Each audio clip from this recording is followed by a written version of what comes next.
देश भर में लोगों का तो ये भी मानना है कि जो भी इंसान इस ग्रंथ को पढ़ता है उसे जीवन की सभी सफलताओं का राज पता चल जाता है। भगवत गीता में श्री कृष्ण द्वारा दिया गया वह ज्ञान है जो हर इंसान को जानना और समझना चाहिए, क्योंकि यह ज्ञान आपकी जिंदगी बदल सकता है और आपको अंधेरे और निराशा से निकालकर उसे खुशहाल जिंदगी की तरफ ले जाता है। भगवत गीता से जो सबसे महत्वपूर्ण और पहली सीख मिलती है वह है फल की आशा मत करो बल्कि कर्म करो।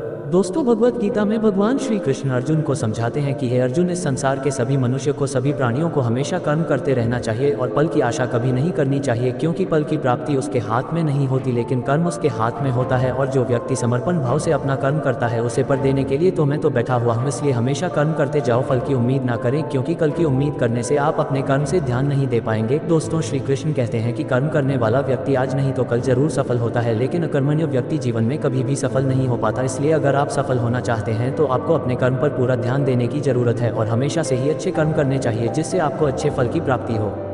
दोस्तों, अगर कर्म करने के बावजूद आपको अपने मनचाहे फल की प्राप्ति नहीं हो पा रही है तो कभी भी निराश नहीं होना चाहिए, बल्कि श्री कृष्ण के भरोसा कर आगे बढ़ने की चेष्टा करती रहना चाहिए। और यकीन मानिए, भगवान आज नहीं तो कल आपको सफल, समृद्धि और आपके कर्मों का सही फल जरूर देंगे। Life lessons from Bhagavad Gita Hindi. Bhagavad Gita में श्री कृष्ण द्वारा जो दूसरी सीख हमें सीखने मिलती है वह है कि हमेशा हमें अपने धर्म के अनुसार काम करना चाहिए। अर्थात यदि कोई बच्चा विद्यार्थी है तो उसे पढ़ने में ही ध्यान देना चाहिए। सैनिक को अपने देश की रक्षा, राजा को अपने प्रजा की रक्षा और सेवा, माता पिता को अपनी संतानों को प्रेम, बच्चों को अपने बूढ़े माँ बाप की सेवा तथा शासक को शासन करना चाहिए। दोस्तों से यह कहना चाहते हैं कि हर व्यक्ति अपने कर्म यानी अपनी ड्यूटी को सही रूप से करेगा तो इस समाज में हमेशा संतुलन बना रहेगा, फिर कभी भी किसी को किसी से परेशानी नहीं होगी। दोस्तों, भगवत गीता में श्री कृष्ण द्वारा जो हमें तीसरी सीख मिलती है वह है बदलाव का नियम। दोस्तों, श्री कृष्ण कहते हैं कि बदलाव ही जीवन का नाम है। श्री कृष्ण कहते हैं कि किसी भी इंसान को कभी भी बदलाव से नहीं डरना चाहिए, क्योंकि बदलाव हमेशा एक परिवर्तन लेकर आती है और यह परिवर्तन हमेशा अच्छे के लिए ही होता है।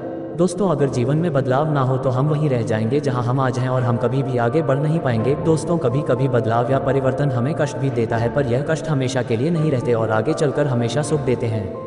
दोस्तों, आपने नदी के पानी को कभी सड़ते हुए नहीं देखा होगा, क्योंकि नदी हमेशा परिवर्तित या बहती हुई रहती है, कभी रुकती नहीं है। लेकिन एक तालाब का पानी जब परिवर्तित नहीं होता है, जिसमें बदलाव नहीं आता है, वह धीरे धीरे सड़ जाता है। ठीक उसी तरह हमारे जीवन का मेहनत तभी तक है जब तक हमारे जीवन में परिवर्तन या बदलाव है। जिस दिन हमारे जीवन का बदलाव रुक जाएगा हम उस दिन नष्ट हो जाएंगे। दोस्तों, श्री कृष्ण द्वारा जो भगवत गीता में हमें चौथी सीख मिलती है वह है अहंकार से दूर रहना। दोस्तों, श्री कृष्ण गीता में कहते हैं कि हर मनुष्य को हमेशा अहंकार और खुद से दूर रहना चाहिए, क्योंकि अहंकार और क्रोध किसी भी मनुष्य के दिमाग को उसी तरह खा लेता है जिस प्रकार लकड़ी में लगा हुआ दिमाग।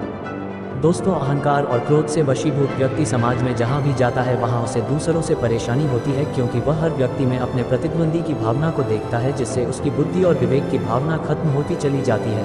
भगवत गीता में कहा गया कि हर व्यक्ति को आत्ममंथन करना चाहिए, क्योंकि आत्ममंथन अहंकार को खत्म कर देती है। दोस्तों, श्री कृष्ण कहते हैं कि अहंकार व्यक्ति को अज्ञानता की तरफ ले जाती है, इसलिए जीवन में सफलता चाहने वाले व्यक्ति को हमेशा अहंकार और घमंड से दूर रहना चाहिए।